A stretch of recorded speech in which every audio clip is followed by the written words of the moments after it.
Ladies and gentlemen, I bring you greetings from Jerusalem, the city in which the Jewish people's hopes and prayers for peace for all of humanity have echoed throughout the ages.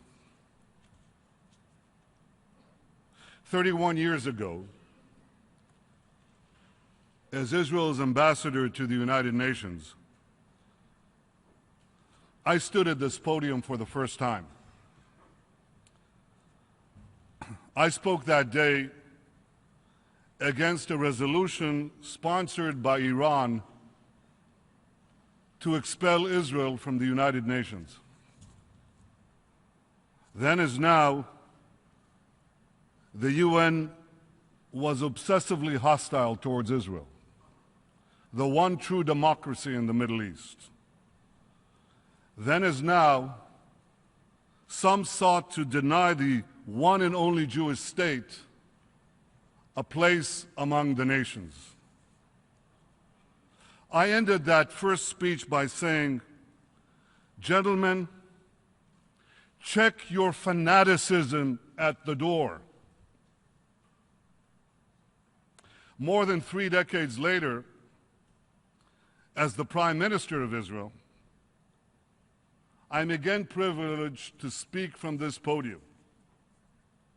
And for me, that privilege has always come with a moral responsibility to speak the truth. So after 3 days of listening to world leaders praise the nuclear deal with Iran, I begin my speech today by saying, ladies and gentlemen, check your enthusiasm at the door. You see, this deal doesn't make peace more likely. By fueling Iran's aggressions with billions of dollars in sanctions relief, it makes war more likely. Just look at what Iran has done in the last 6 months alone, since the framework agreement was announced in Lausanne. Iran boosted its supply of devastating weapons to Syria. Iran sent more soldiers of its Revolutionary Guard into Syria. Iran sent thousands of Afghani and Pakistani Shiite fighters to Syria. Iran did all this to prop up Assad's brutal regime. Iran also shipped tons of weapons and ammunition to the Houthi rebels in Yemen, including another shipment just 2 days ago. Iran threatened to topple Jordan. Iran's proxy, Hezbollah, smuggled into Lebanon SA-22 missiles to down our planes and Yahoun cruise missiles to sink our ships. Iran supplied Hezbollah with precision-guided surface-to-surface missiles and attack drones so it can accurately hit any target in Israel. Iran aided Hamas and Islamic Jihad in building armed drones in Gaza. Iran also made clear its plans to open 2 new terror fronts against Israel, promising to arm Palestinians in the West Bank and sending its Revolutionary Guard generals to the Golan Heights, from which its operatives recently fired rockets on northern Israel. Israel will continue to respond forcefully to any attacks against it from Syria. Israel will continue to act to prevent the transfer of strategic weapons to Hezbollah from and through Syrian territory. Every few weeks, Iran and Hezbollah set up new terror cells in cities throughout the world. 3 such cells were recently uncovered in Kuwait, Jordan, and Cyprus. In May, security forces in Cyprus raided a Hezbollah agent's apartment in the city of Larnaca. There they found 5 tons of ammonium nitrate. That's roughly the same amount of ammonium nitrate that was used to blow up the federal building in Oklahoma City. And that's just in one apartment, in one city, in one country. But Iran is setting up dozens of terrorist cells like this around the world. Ladies and gentlemen, they're setting up those terrorist cells in this hemisphere too. I repeat, Iran's been doing all of this, everything that I've just described, just in the last 6 months, when it was trying to convince the world to remove the sanctions. Now just imagine what Iran will do after those sanctions are lifted. Unleashed and unmuzzled, Iran will go on the prowl, devouring more and more prey. In the wake of the nuclear deal, Iran is spending billions of dollars on weapons and satellites. You think Iran is doing that to advance peace? You think hundreds of billions of dollars in sanctions relief and fat contracts will turn this rapacious tiger into a kitten? If you do, you should think again. In 2013, President Rouhani began his so-called charm offensive here at the UN. 2 years later, Iran is executing more political prisoners, escalating its regional aggression, and rapidly expanding its global terror network. You know, they say actions speak louder than words. But in Iran's case, the words speak as loud as the actions. Just listen to the deputy commander of Iran's Revolutionary Guard Quds Force. Here's what he said in February, quote, "The Islamic Revolution is not limited by geographic borders." He boasted that Afghanistan, Iraq, Lebanon, Syria, Palestine, and Yemen are among the countries being, quote, "conquered by the Islamic Republic of Iran," end quote. Conquered. And for those of you who believe that the deal in Vienna will bring a change in Iran's policy, just listen to what Iran's supreme leader, Ayatollah Khamenei, said 5 days after the nuclear deal was reached. Quote, "Our policies towards the arrogant government of the United States will not change. The United States," he vowed, "will continue to be Iran's enemy." While giving the mullahs more money is likely to fuel more repression inside Iran, it will definitely fuel more aggression outside Iran. As the leader of a country defending itself every day against Iran's growing aggression, I wish I could take comfort in the claim that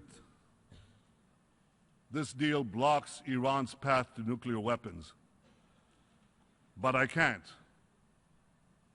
because it doesn't.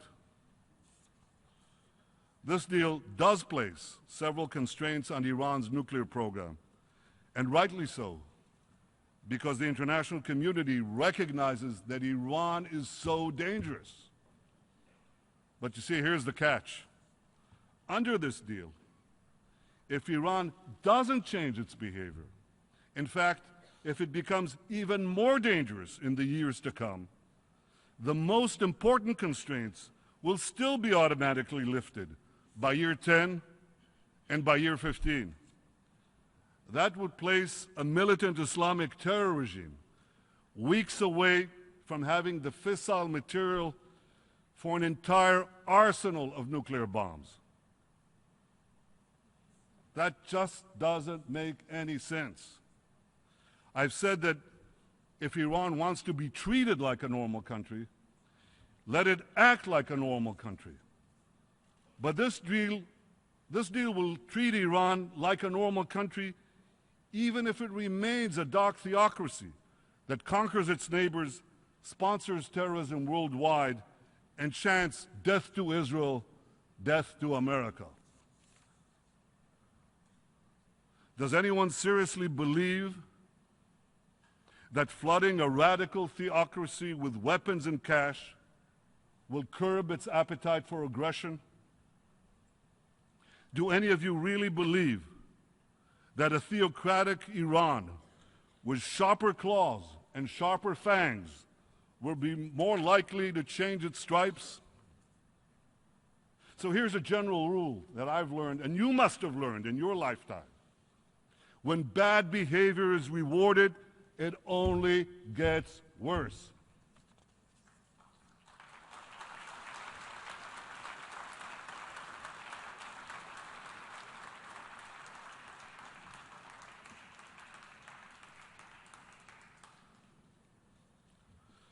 Ladies and gentlemen, I've long said that the greatest danger facing our world is the coupling of militant Islam with nuclear weapons. And I'm gravely concerned that the nuclear deal with Iran will prove to be the marriage certificate of that unholy union. I know that some well-intentioned people sincerely believe that this deal is the best way to block Iran's path to the bomb. But one of history's most important, yet least learned lessons is this: the best intentions don't prevent the worst outcomes. The vast majority of Israelis believe that this nuclear deal with Iran is a very bad deal. And what makes matters even worse is that we see a world celebrating this bad deal, rushing to embrace and do business with a regime openly committed to our destruction. Last week, Major General Salehi, the commander of Iran's army, proclaimed this, quote, "We will annihilate Israel for sure. We are glad that we are in the forefront of executing the Supreme Leader's order to destroy Israel." End quote. And as for the Supreme Leader himself, a few days after the nuclear deal was announced, he released his latest book. Here it is. It's a 400-page screed detailing his plan to destroy the state of Israel. Last month, Khamenei once again made his genocidal intentions clear before Iran's top clerical body, the Assembly of Experts.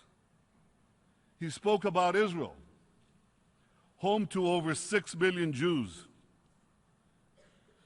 He pledged, quote, "There will be no Israel in 25 years." End quote. 70 years after the murder of 6 million Jews, Iran's rulers promised to destroy my country, murder my people. And the response from this body, the response from nearly every one of the governments represented here, has been absolutely nothing. Utter silence. Deafening silence.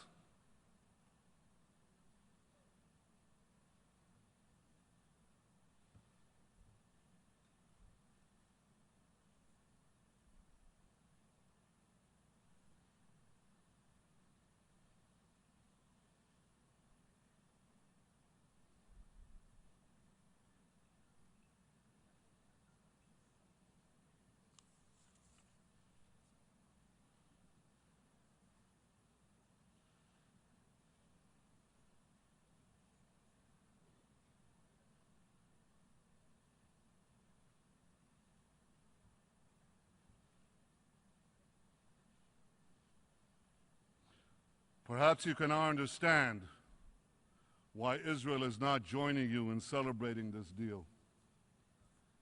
If Iran's rulers were working to destroy your countries, perhaps you'd be less enthusiastic about the deal. If Iran's terror proxies were firing thousands of rockets at your cities, perhaps you'd be more measured in your praise. And if this deal were unleashing a nuclear arms race in your neighborhood, perhaps you'd be more reluctant to celebrate. But don't think that Iran is only a danger to Israel. Besides Iran's aggression in the Middle East and its terror around the world, Iran is also building intercontinental ballistic missiles whose sole purpose is to carry nuclear warheads. Now remember this, Iran already has missiles that can reach Israel. So those intercontinental ballistic missiles that Iran is building, they're not meant for us. They're meant for you, for Europe, for America, for raining down mass destruction anytime, anywhere. Ladies and gentlemen, it's not easy to oppose something that is embraced by the greatest powers in the world. Believe me, it would be far easier to remain silent. But throughout our history, the Jewish people have learned the heavy price of silence. And as the Prime Minister of the Jewish state, as someone who knows that history, I refuse to be silent.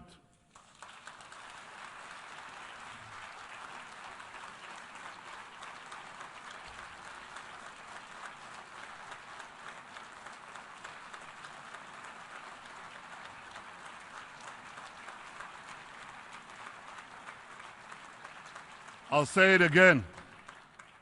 The days when the Jewish people remained passive in the face of genocidal enemies, those days are over.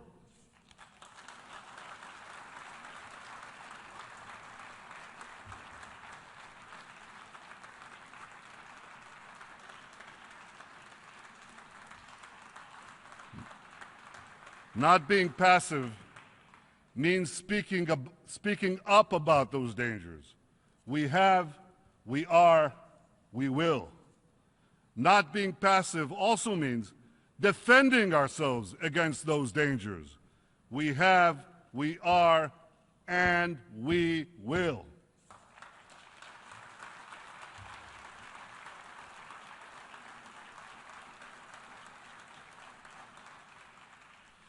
Israel will not allow Iran to break in, to sneak in, or to walk into the nuclear weapons club.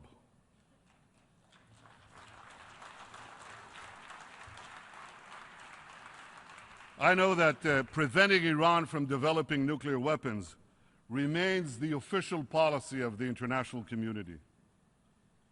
But no one should question Israel's determination to defend itself against those who seek our destruction. For in every generation, there were those who rose up to destroy our people.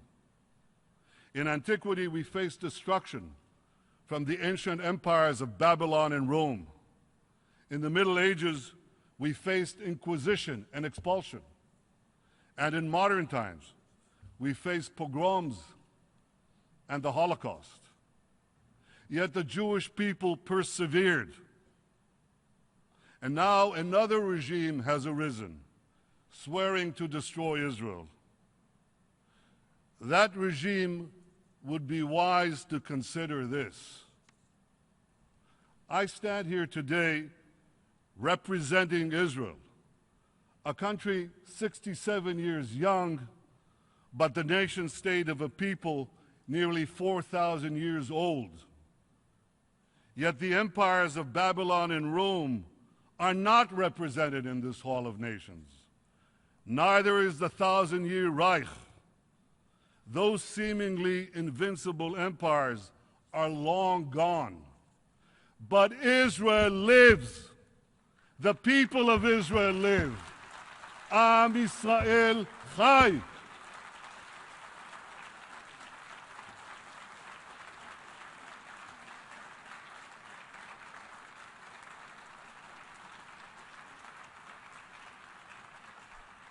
The rebirth of Israel is a testament to the indomitable spirit of my people.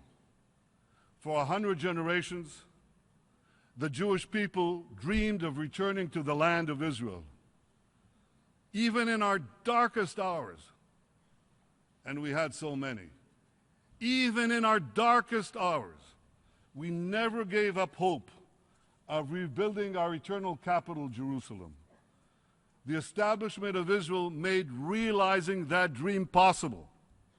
It has enabled us to live as a free people in our ancestral homeland. It's enabled us to embrace Jews who've come from the four corners of the earth to find refuge from persecution. They came from war-torn Europe, from Yemen, Iraq, Morocco, from Ethiopia and the Soviet Union, from 100 other lands. And today, as a rising tide of anti-Semitism once again sweeps across Europe and elsewhere, many Jews come to Israel to join us in building the Jewish future. So here's my message to the rulers of Iran. Your plan to destroy Israel will fail.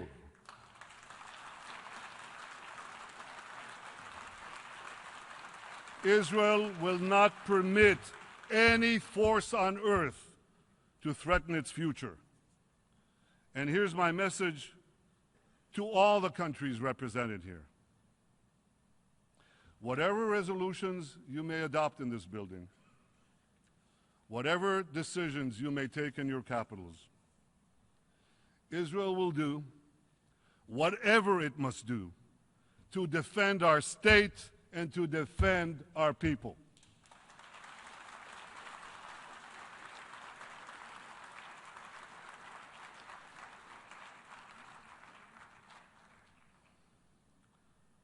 Distinguished delegates,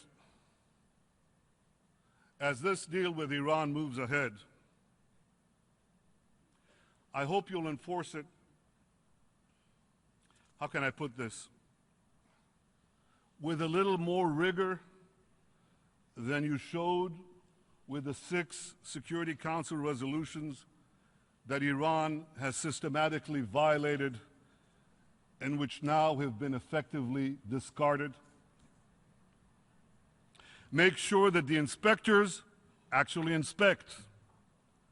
Make sure that the snapback sanctions actually snap back. And make sure that Iran's violations aren't swept under the Persian rug.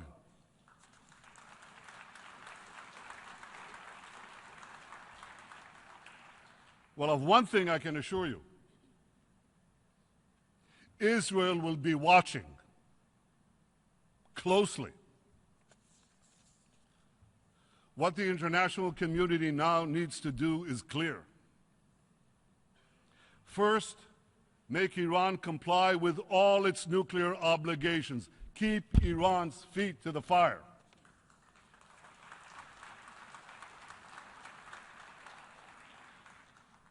Second, check Iran's regional aggression. Support and strengthen those fighting Iran's aggression, beginning with Israel. Third, use sanctions and all the tools available to you to tear down Iran's global terror network.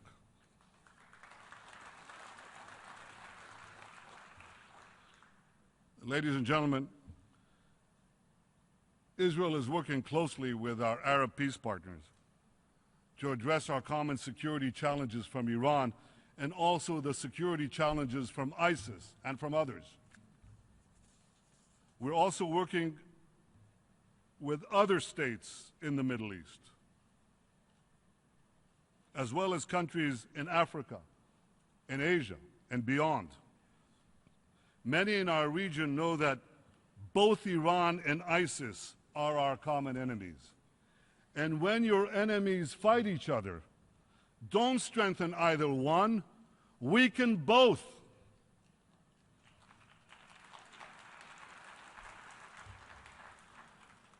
Common dangers are clearly bringing Israel and its Arab neighbors closer.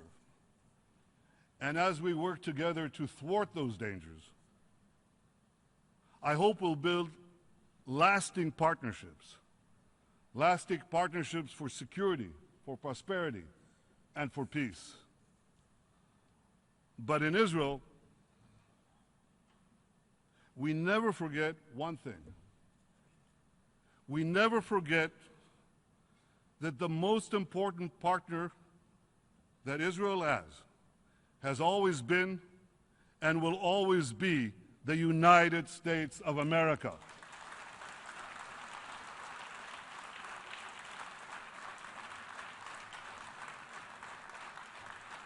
The alliance between Israel and the United States is unshakable.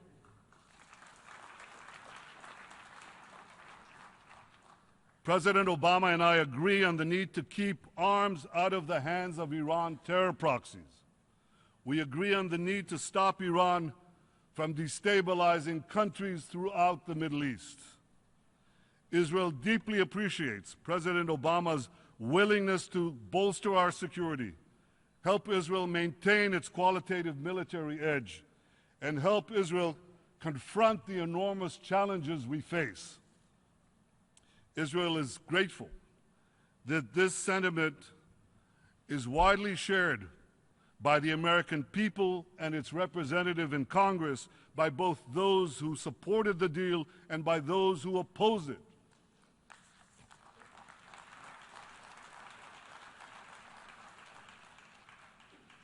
President Obama and I have both said that our differences over the nuclear deal are a disagreement within the family.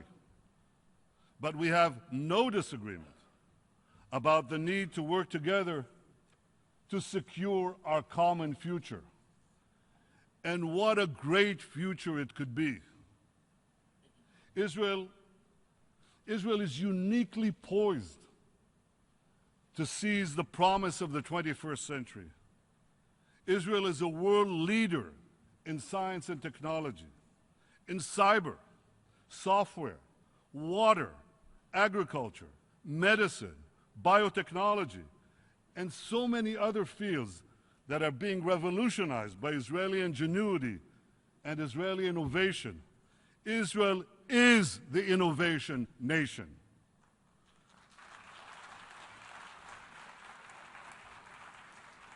Israeli know-how is everywhere.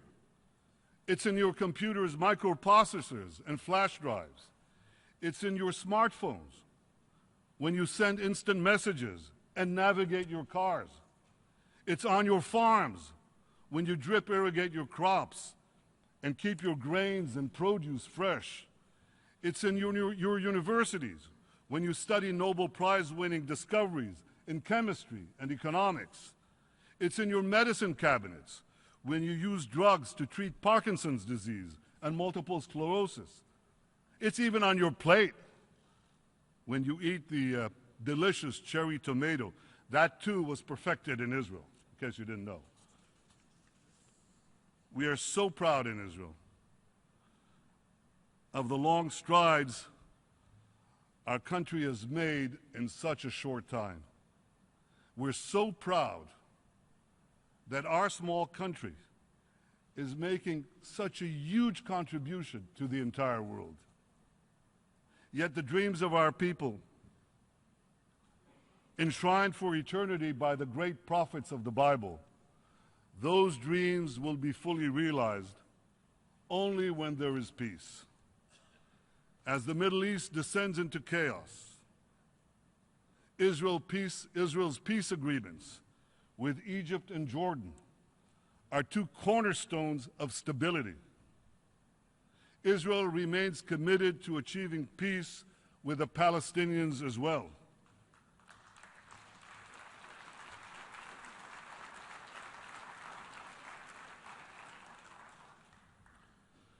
Israelis know the price of war. I know the price of war. I was nearly killed in battle. I lost many friends. I lost my beloved brother Yoni. Those who know the price of war can best appreciate what the blessings of peace would mean for ourselves, our children, our grandchildren. I am prepared to immediately resume direct peace negotiations with the Palestinian Authority without any preconditions whatsoever.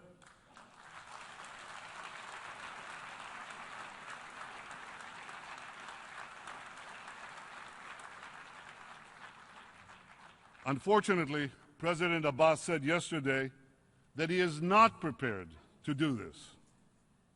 Well, I hope he changes his mind, because I remain committed to a vision of 2 states for 2 peoples, in which a demilitarized Palestinian state recognizes the Jewish state.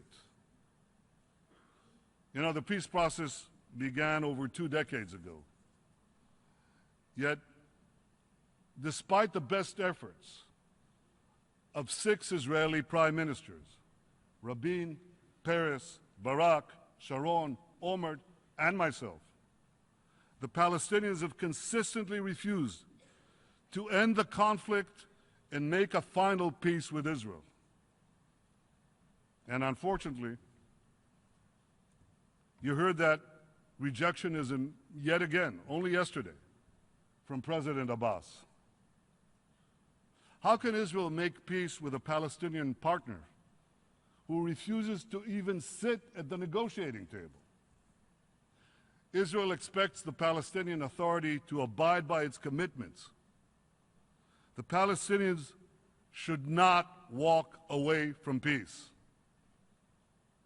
President Abbas, I know it's not easy.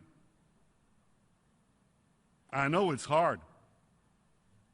But we owe it to our peoples to try, to continue to try. Because together, if we actually negotiate and stop negotiating about the negotiations, if we actually sit down and try to resolve this conflict between us, recognize each other, not use a Palestinian state as a stepping stone for another Islamist dictatorship in the Middle East, but something that will live at peace next to the Jewish state. If we actually do that, we can do remarkable things for our peoples.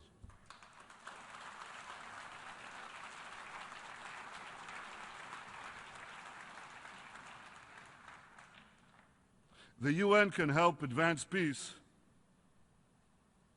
by supporting direct, unconditional negotiations between the parties. The UN won't help peace, certainly won't help advance peace, by trying to impose solutions or by encouraging Palestinian rejectionism. And the UN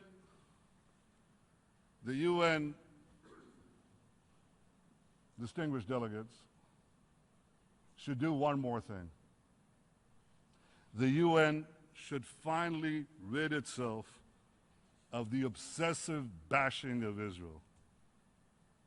Here's just one absurd example of this obsession. In 4 years of horrific violence in Syria, more than 250,000 people have lost their lives. That's more than 10 times the number of Israelis and Palestinians combined who've lost their lives in a century of conflict between us.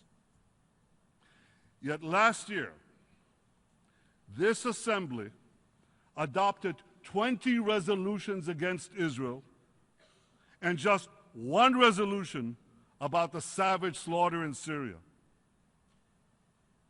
Talk about injustice. talk about disproportionality. 20. Count them. One against Syria. Well, frankly, I'm not surprised. To borrow a line from Yogi Berra, the late, great baseball player and part-time philosopher, when it comes to the annual bashing of Israel at the UN, it's déjà vu all over again.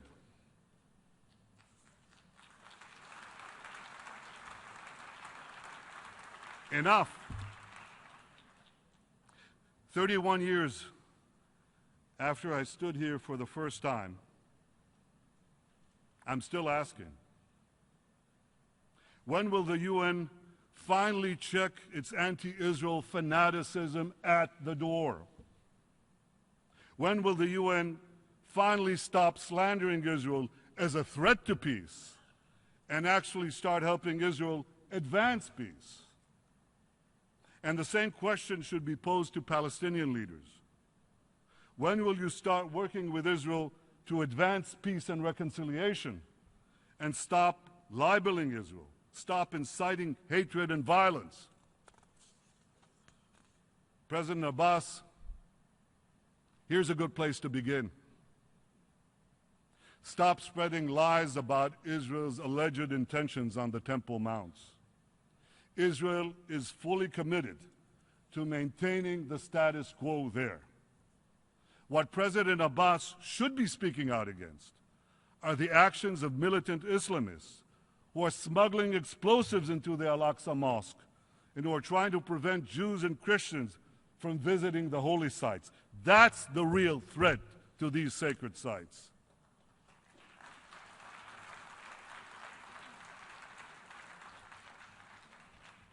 A 1,000 years before the birth of Christianity, more than 1,500 years before the birth of Islam, King David made Jerusalem our capital, and King Solomon built the temple on that mount.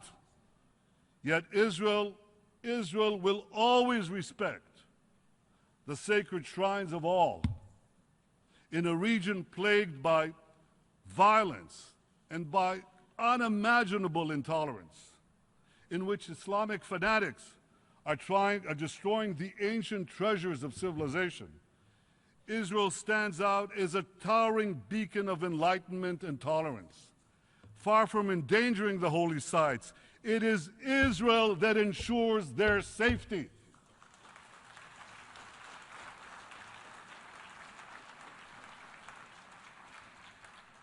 Because unlike the powers who have ruled Jerusalem in the past, Israel respects the holy sites and freedom of worship of all, Jews, Muslims, Christians, everyone.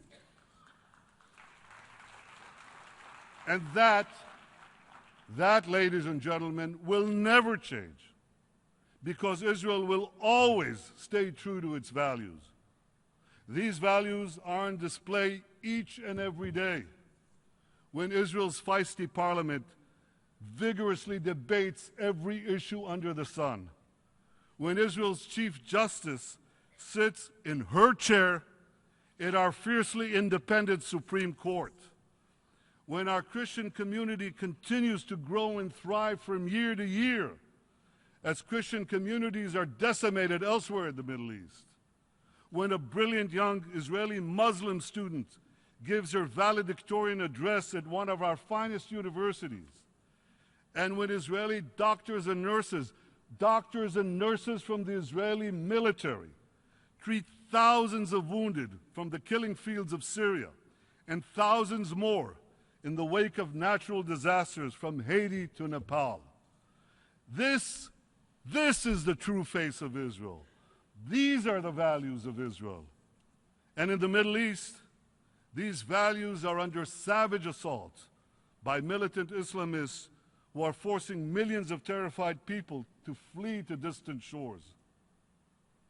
10 miles from ISIS, a few hundred yards from Iran's murderous proxies, Israel stands in the breach, proudly and courageously defending freedom and progress.